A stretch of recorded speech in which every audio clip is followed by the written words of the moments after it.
CIET NCERT द्वारा प्रस्तुत है। NCERT की कक्षा 3 की हिंदी की पाठ्यपुस्तक वीणा के एक पाठ पर आधारित कार्यक्रम बोलने वाली माद। एक जंगल में खर नखर नाम का एक सिंह रहता था। एक दिन उसे बहुत भूख लगी।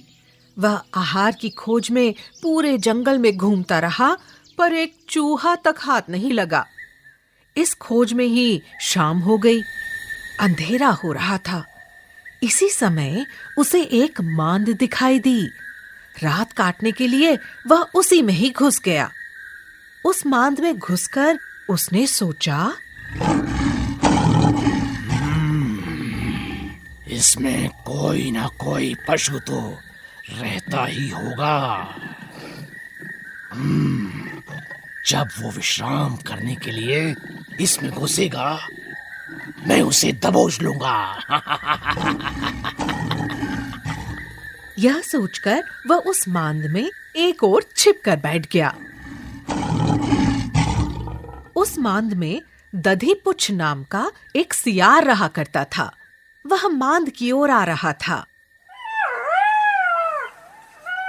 मांद के द्वार पर आकर उसने देखा तो उसे सिंह के पैरों के चिन्ह दिखाई दिए।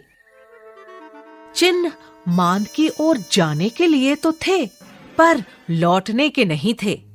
उसने सोचा,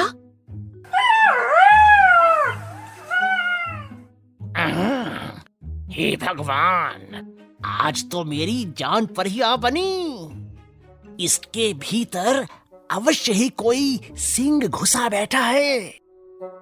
उसे समझ नहीं आ रहा था कि वह क्या करे, कि सिंह इस समय भी मांद के भीतर ही है या बाहर निकल गया है।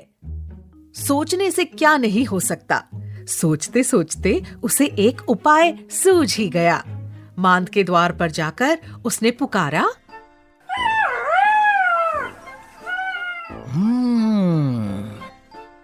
ए मेरी मांद, ए मेरी मांद।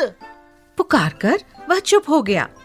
कुछ देर बाद उसने कहा, अरे तुझे क्या हो गया है? आज बोलती क्यों नहीं? पहले तो जब मैं तुझे पुकारता था तू झट बोल पड़ती थी।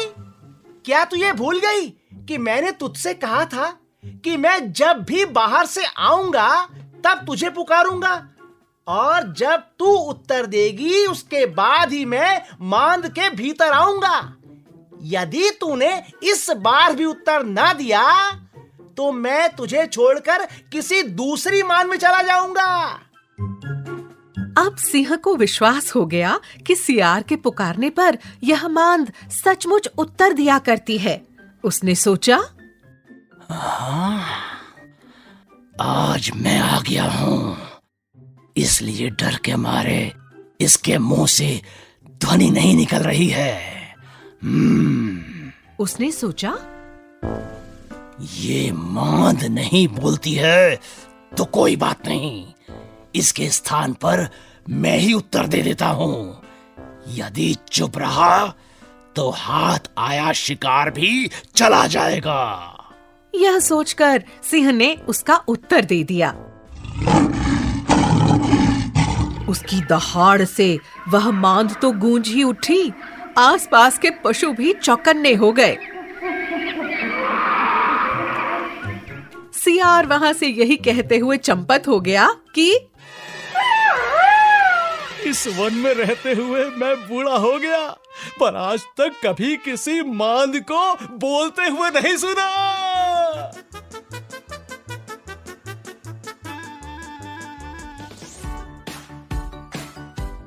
तो आपने सुना बच्चों, कितनी होशियारी से सियार ने सिंह के पंजे में खुद को पड़ने से बचा लिया।